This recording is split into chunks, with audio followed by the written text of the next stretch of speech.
Welcome to Mysteries, where we give the information and you guys try to figure it out. Imagine a crime so intricate and so hard to solve it would take nearly 6 years to fully solve. And this largest homicide did not happen in the streets of Cleveland or Cincinnati, but rather in a small rural town known as Pike County, Ohio.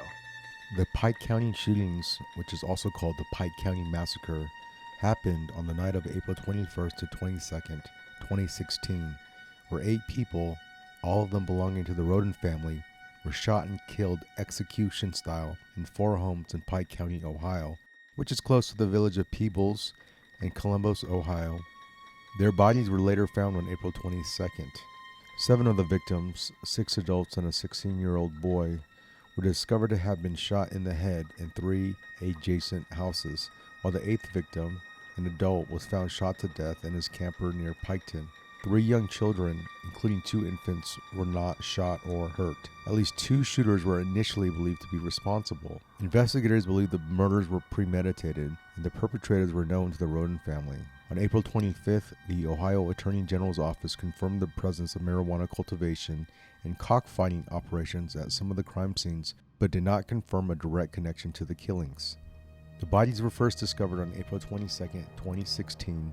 Police were first alerted after receiving a 911 call about 2 bodies inside a home on Union Hill Road at 7:51 a.m.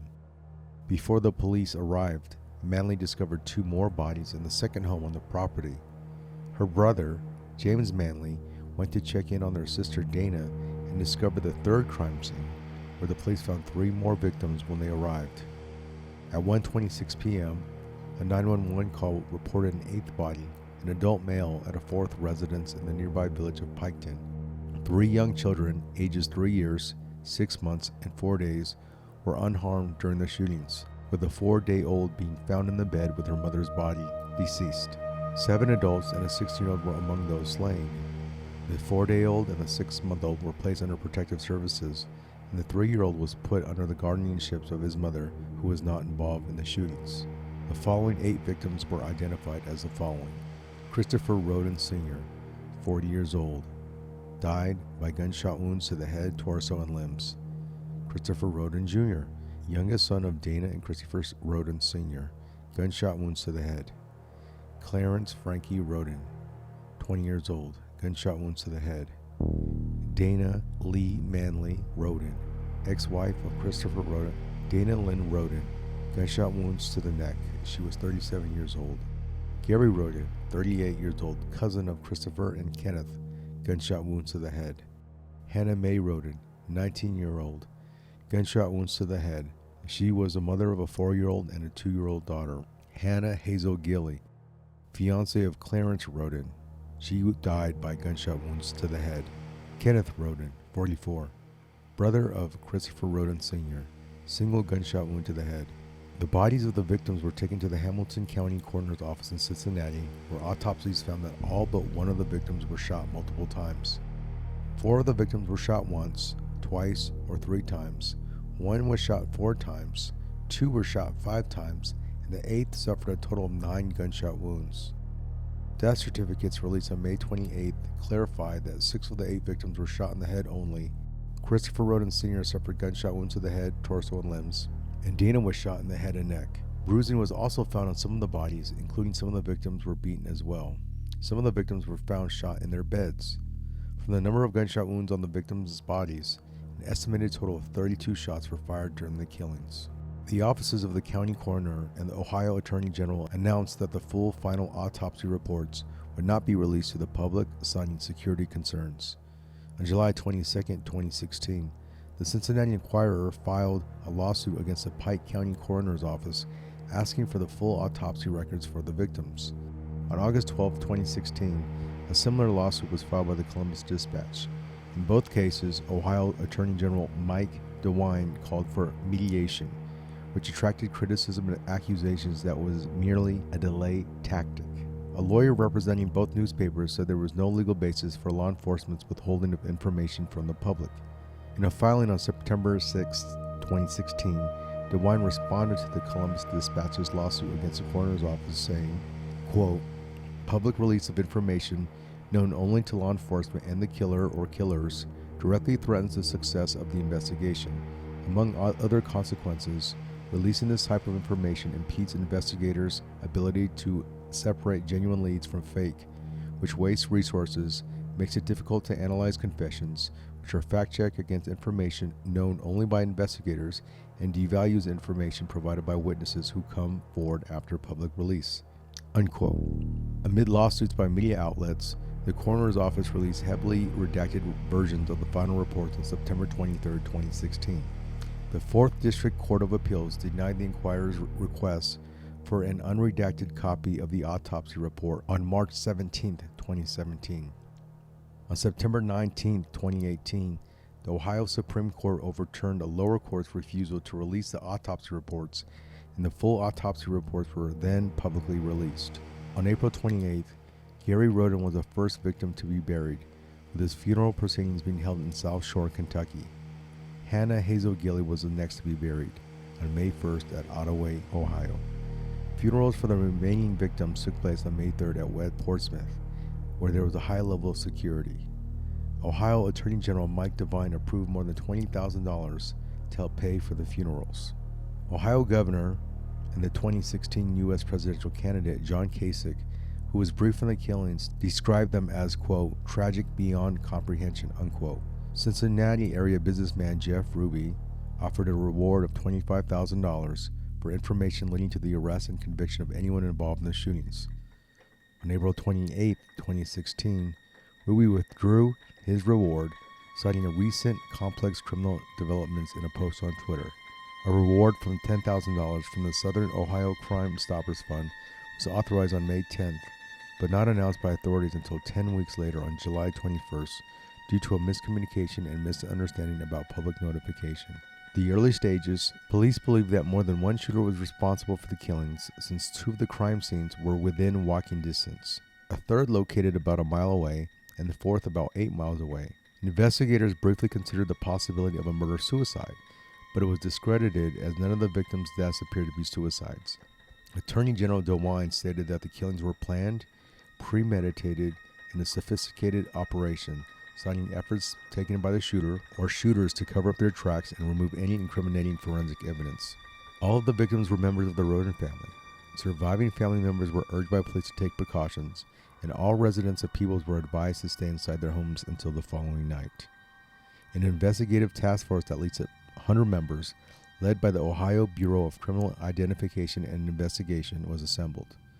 More than 251 law enforcement officials were involved in the investigation overall, and sheriffs from the 25 offices from Ohio offered to provide resources to Pike County. The FBI and the DEA provided technical expertise to DeWine's office. At least 5 search warrants were executed, and more than 50 people were interviewed in connection with the killings. 79 pieces of evidence were examined, including a Facebook threat aimed at Christopher Roden Jr., which was posted before the shootings. On April 25th, a spokesperson for DeWine's office also confirmed that cannabis was discovered at 3 crime scenes on Union Hill Road, including an indoor grow house in which hundreds of cannabis plants were being grown, as well as chickens and equipment consistent with breeding chickens for cockfighting. An estimated total of 200 cannabis plants were discovered from the crime scenes and believed to have been grown for sale and not for personal use. It was not known whether the cannabis was connected to the shootings, though investigators confirmed the possibility of the involvement of a Mexican drug cartel. Cannabis cultivation is a common occurrence in Pike County. In 2010, 22,000 cannabis plants were seized by authorities in Latham, 15 miles west of Piketon, and a major cannabis grow site was discovered by police in August 2012, with 1,200 cannabis plants being destroyed by investigators. In both cases, police suspected connections to Mexican drug cartels. On April 26, Dana Roden's father, Leonard Manley, stated that victims knew their killers, citing the presence of Dana's 2 protective dogs. There was no indication that the dogs tried to attack anyone during the shootings, and there was no signs of forced entry at any of the crime scenes. Manley, who was not involved in the shootings, also said his daughter had no involvement in the exposed cannabis operations, saying that they are trying to drag my daughter through the mud, and I don't appreciate that. Some family members have acknowledged brothers Kenneth and Christopher Roden Sr. growing cannabis, but added that they were unaware of any high-volume cultivation occurring. On May 3rd, following the funerals of the last 6 victims, authorities towed away at least 3 vehicles from the property belonging to the Roden family. A spokesperson for Mike DeWine said they were towed as part of the investigation. Additional victims were towed the next day as well. They were all dropped off at the base of the operation set up by the investigative task force. As of May 12th, more than 500 tips had been submitted and 128 interviews were conducted. On May 12th, DeWine and Pike County Sheriff Charles Reeder announced the state's intention to relocate the mobile homes where the killings occurred to a secure location in order to preserve evidence and protect the personal effects of the Roden family. 3 of the homes were taken in property in Waverly, where the investigative task force set up their command center, while the 4th would arrive later due to complications in removing it. As of October 6, the homes were being stored in a warehouse that was once part of a chemical processing company. On April 24th, dozens of family vehicles and family equipment, which were seized and investigated earlier in May, were returned to the victims' relatives. On August 4th, during a court hearing relating to the custody of 6-month-old and 4-day-old children left alive, Sheriff Charles Reeder confirmed investigators' early suspicions that more than one shooter was involved in the killings. He also said that the 2 children remained in grave danger because of the investigation, and that the investigation was possibly the largest in BCI's history. On August 13th, XVIA-TV incorrectly reported that 2 men arrived in Hatch, New Mexico for the shooting death of the police officer who were suspected in the Roden familicide. The men, in reality, were suspected of another shooting death in Londonderry, Ross County, Ohio. DeWine and Pike County Sheriff Charles S. Reeder issued a statement saying that they were unaware of a link between the case and the New Mexico arrests, that there was no evidence confirming it, and that the New Mexico authorities had not contacted them about a suspected connection. KVIA later retracted the error. On August 20th, DeWine announced new information regarding the investigation. He confirmed family and community member suspicions that perpetrators were familiar with the victims, their homes, and the surrounding area. He also announced the U.S. Department of Homeland Security and other federal agencies had become involved in the investigation. In addition, DeWine speculated that residents in the area have more knowledge than what they are sharing with investigators. On August 23rd, officials in Kenton County, Kentucky, located about 100 miles from Pike County, reported similarities between the Ohio shootings and a double homicide in Kenton County that occurred 2 weeks before. The victims, a well-known drug dealer and his girlfriend, were found fatally shot execution-style in the head. The uncaught Kenton County killers, who were believed to be familiar with the victims' homes, also left any children in the house unharmed. A total of 770 tips have been submitted to investigators as of September 23rd, according to court documents released October 7th. On September 28th, WXIX-TV reported that the Roden family houses, all seized by the state as part of the investigation, was not being guarded properly. A news team had spent 6 weeks starting from August 14th and ending in late September watching the warehouse. Their surveillance reportedly turned up absence of uniformed officers guarding the building, as well as a lack of security cameras and an unlocked open main gate. DeWine responded to the claims, calling them ludicrous and asserting that the evidence was preserved and is not compromised. Reacting to the report, a former prosecutor from Hamilton County criticized the inadequate security measures and said any evidence that they would pull out of that thing would be virtually useless. On October 1st, DeWine said that investigators were getting leads in the case and that the state had enough physical evidence for prosecution. He also appealed to the public, explaining that there are people who know more about the shootings. On November 14th, Pike County Sheriff Charles Reeder issued a statement urging people with knowledge of the killings to come forward. He followed up with a second statement threatening to arrest anyone who may be obstructing the investigation, including relatives, family, friends, and neighbors. Reacting to the second statement, Dana Roden's father, Leonard Manley, said he held nothing back during the investigation. Following his re-election to the position of sheriff, Reeder reiterated this belief and added that people may be scared of providing information. On January 12, 2017, DeWine, on behalf of the Ohio Victims of Crime Compensation Program, denied a request by family member David Weisel to recover lost compensation related to the massacre. On May 12, 2017, a SWAT team from the Franklin County Sheriff's Office raided a Pike County home approximately 10 miles from the site of the murders. Police originally stated that they were searching for suspects in the murders. However, it was later clarified that they were looking for evidence in the case and not suspects. Police also searched an Adams County property once owned and recently sold by Edward Jake Wagner an ex-boyfriend of victim Hannah Roden, and the father of her 3-year-old daughter, but not the father of her 4-day-old daughter who was unharmed during the killings. Roden was only 13 years old when their sexual relationship began. On June 20th, 2017, Ohio police announced that they were seeking additional information on Jake Wagner, as well as parents Billy and Angela and brother George. The family was living in Alaska at that time, and police wanted to learn of interactions that members of the public had with the family, specifically conversations pertaining to vehicles, firearms, and ammunition.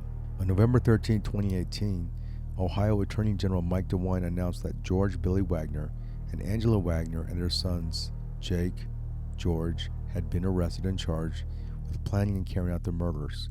The suspects were all members of the Wagner Newcomb family from South Webster. Here's the following members: George Billy Wagner III, 47. Angela Wagner, 48. George Wagner IV, 27. Jake Wagner, 26. There was additional arrests for the mother, Angela Wagner, and Rita Newcomb, and Frederica Wagner, the mother of Billy Wagner.